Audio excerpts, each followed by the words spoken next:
15 বছর পর গ্রামে ফিরে এসেছে রুদ্র। শহরের চাকরির ব্যস্ততা থেকে একরকম পালিয়েই এসেছে সে।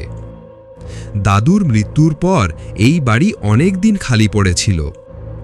বহুবার সে শুনেছে এই বাড়িতে রাতে আলো জ্বলে, কেউ ছাদের উপরে হাঁটে, কিন্তু এসব গাঁজাখুরি বলে উড়িয়ে দিয়েছে।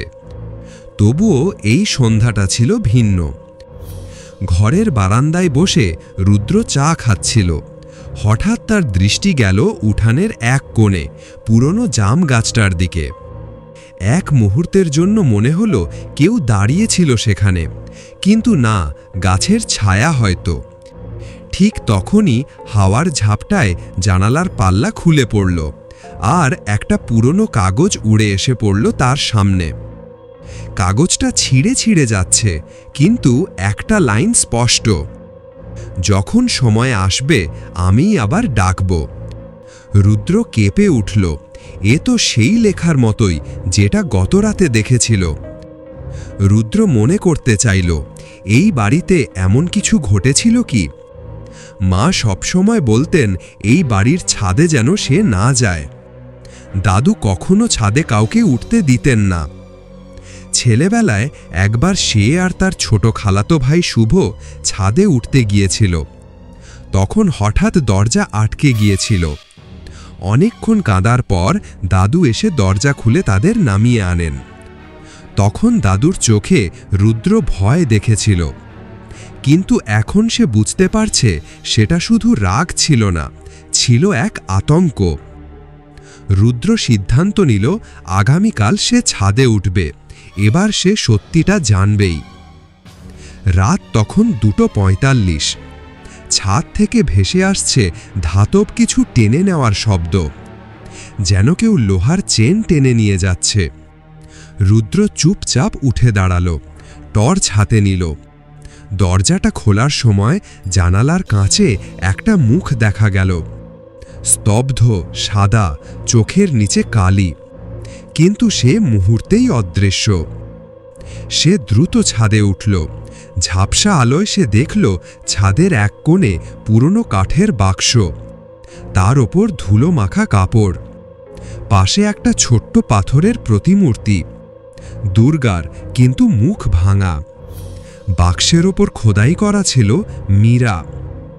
রুদ্র হাত দিয়ে ধুলো মাখা কাপড়টা সরিয়ে ফেলল। কাঠের বাক্সটা বেশ পুরনো, চেরা চেরা কাঠ, কিছু জায়গায় পোকায় কাটা। সামনে একটা ছিটকিনি, কিন্তু তালা নেই।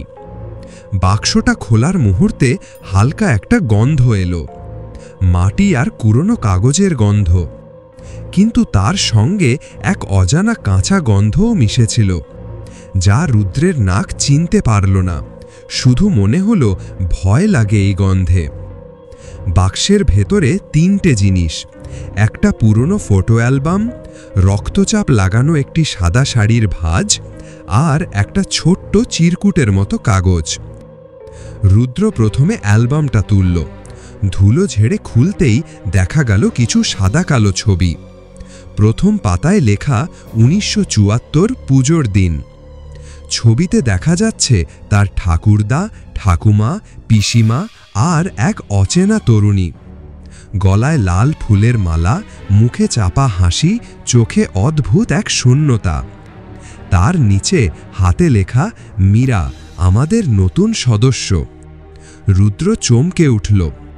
তারপর কাগজটায় চোখ গেল। সেখানে শুধু একটা লাইন লেখা ছিল রক্তচাপা অক্ষরে: সে ফিরে আসবে প্রতিবার, যতদিন না তার সত্য প্রকাশ পায়। পরদিন সকালে রুদ্র গেল গ্রামের পুরনো লোক জগেশ কাকার কাছে। বয়স 75-এর কাছাকাছি, কিন্তু স্মৃতি টনটনে। তার মুখে শোনা গেল এমন এক কাহিনী যা রুদ্রকে কাঁপিয়ে দিল। জগেশ বললেন, মীরা, ও ছিল তোমার দাদুর পরিচারিকার মেয়ে।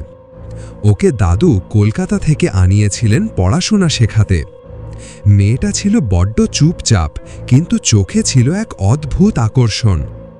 তারপর হঠাৎ একদিন সে হারিয়ে যায়।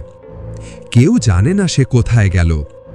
অনেকেই বলতো তাকে খুন করে পুঁতে রাখা হয়েছে বাড়ির ভেতরেই, তবে কেউ প্রমাণ দিতে পারেনি।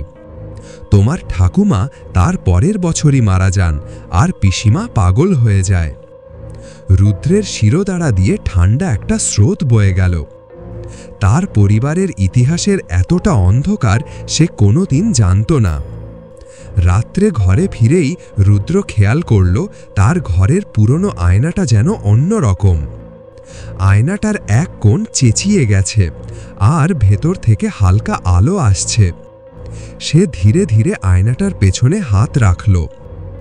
আশ্চর্য, দেয়ালের ওই জায়গাটা ফাঁপা। কিছু একটা ঠেলে দিলে খুলে যেতে পারে। সে টর্চ দিয়ে ভালো করে দেখল। হালকা চাপ দিতেই এক চোরা দরজা খুলে গেল আর ভেতর থেকে আসল ভিজে মাটির গন্ধ, কেমন যেন পচা কিছু। সে দরজা দিয়ে ঢুকতেই হালকা একটা শব্দ হলো, যেন কেউ পেছন থেকে ফিস ফিস করে বলল, তুমি এসে গেছো শেষবারের মতো। চোরা ঘরের ভেতর রুদ্র কি দেখতে পাবে? সত্যি কি মীরার মৃতদেহ সেখানে লুকোনো আছে? আর কে তাকে ডাকছে? সব প্রশ্নের উত্তর পাবেন পরবর্তী পর্বে। পরবর্তী পর্বটি দেখার জন্য চ্যানেলটি সাবস্ক্রাইব করে নোটিফিকেশন বেলটি অন করে রাখুন। ধন্যবাদ।